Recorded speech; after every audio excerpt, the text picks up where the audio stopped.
मुझे एक्सपीरियंस है कि जितने केसेज हैं इनमें सब में बुरा मत मानिएगा, सबको देर करने वकीलों का हाथ है।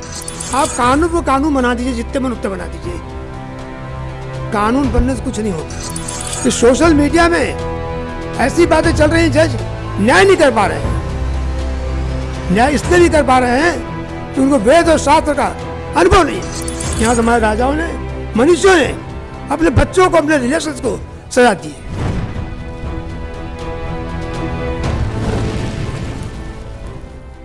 माननीय विकास सिंह जी और माननीय मंत्री महोदय गौतम जी और हमारे साथी एपी सिंह जी और यहाँ बैठे हमारे साथीगण, एक कविता सुनी थी बहुत दिन पहले और बड़ी चर्चित है कि इस देश की धरती सोना उगले, उगले हीरा मोती।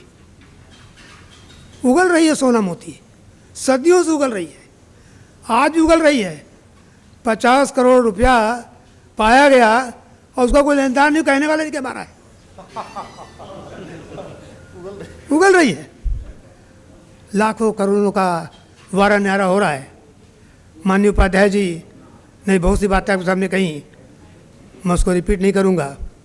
और मुझे दुख है कि मेरी वजह से मैंने उनका थोड़ा हक छीन लिया और उनको भाषण समाप्त करना पड़ा।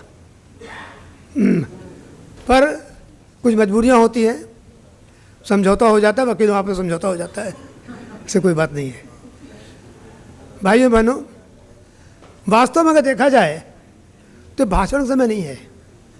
देश एक बहुत ही अजीब ढंग में गुजर रहा है, जहाँ की सांस्कृतिक मूल्य ह्रास हो रहे हैं। आप कानून को कानून बना दीजिए, जितने मन उतने बना दीजिए, कानून बनने से कुछ नहीं होता।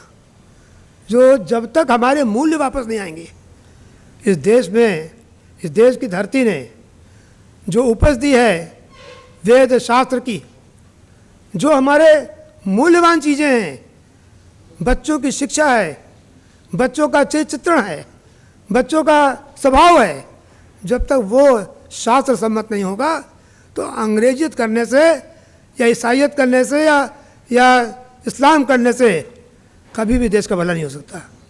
हर देश का अपना इतिहास होता है, हर देश की अपनी सभ्यता होती है, अपनी संस्कृति होती है, और जब जब हम अपनी सभ्यता और संस्कृति को खो देंगे तो निश्चित है कि पराभव निश्चित है, होगा ही होगा। हुआ क्या है कि हमने पिछले 47 साल से जो पहले लूटा गया सो लूटा गया। 800 सालों में बहुत कुछ हुआ, पर 47 के बाद से जिस ढंग से लूटा गया है उसका सबसे बड़ा कारण क्या है कि देश की शिक्षा पद्धति उन लोगों के हाथ में थी जो इस देश के सांस्कृतिक रूप से और वैचारिक रूप से दुश्मन थे। मैं किसी का नाम नहीं ले रहा, इसको तो समझना समझ लीजिए। मेरा कहना यह है कि जब तक कैरेक्टर बिल्डिंग नहीं होगा तब तक कुछ नहीं हो सकता। हमारा कुंभ लगता है, कुंभ में कितनी चोरियां होती हैं, कितने बलात्कार होते हैं कुंभ में, या जो बड़ी गैदरिंग हिंदू समाज की होती है, मनुष्यों की होती है, धर्मशास्त्रों की होती है, धर्माचार्यों की होती है, उनमें क्या होता है कहीं सुना? कोई पुलिस नहीं होती है, वहाँ धर्म काम करता है। और धर्म जब आता है तो आदमी में निश्चलनी आती है, घूस और पाप और ये सब खत्म हो जाते हैं। अभी मैंने कुछ दिन पहले पढ़ा था कि ये कहा गया कि सोशल मीडिया में ऐसी बातें चल रही हैं, जज न्याय नहीं कर पा रहे हैं।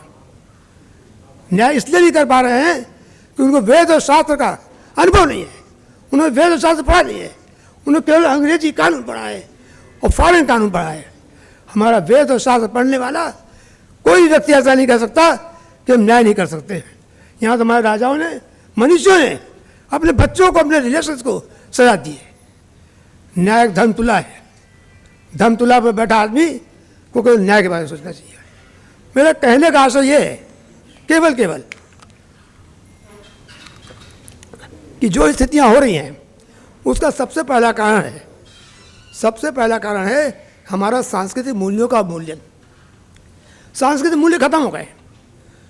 देखिए, मैंने भी वकालत 46 वर्ष पूरे कर लिए हैं और लोअर कोर्ट से, जहाँ मैं उपाध्याय जी बता रहे थे, ये लोग तो सब हाई कोर्ट सुप्रीम कोर्ट से आए हैं, मैं बिल्कुल लोअर कोर्ट से आया हूँ, एसओसी के कोर्ट से, और आज ईश्वर के पास मैं हाथ पहुँचा सुप्रीम कोर्ट तक। मुझे एक्सपीरियंस है कि जितने केसेज हैं इनमें सब में बुरा मत मानिएगा, सबको देर करने वकीलों का हाथ है।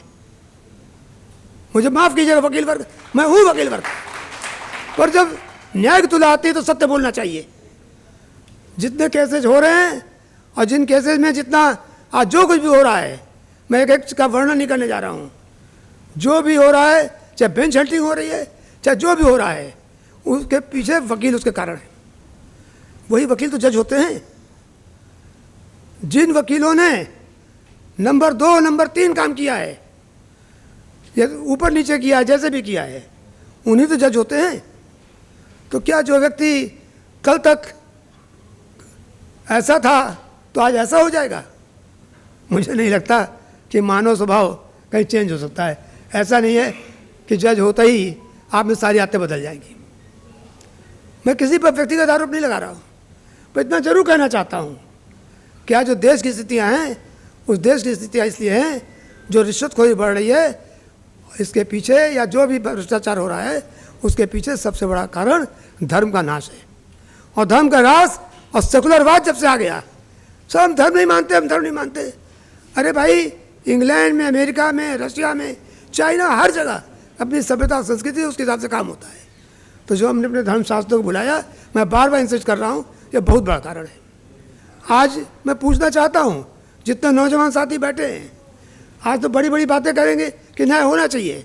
जब खुद पद पर पहुँच जाते हैं तो उनके घर में कहा जाता है कि हरिश्चंद्र बनने से काम नहीं चलेगा, बेटा तुम भी जो चल रहा है उसको चलाओ।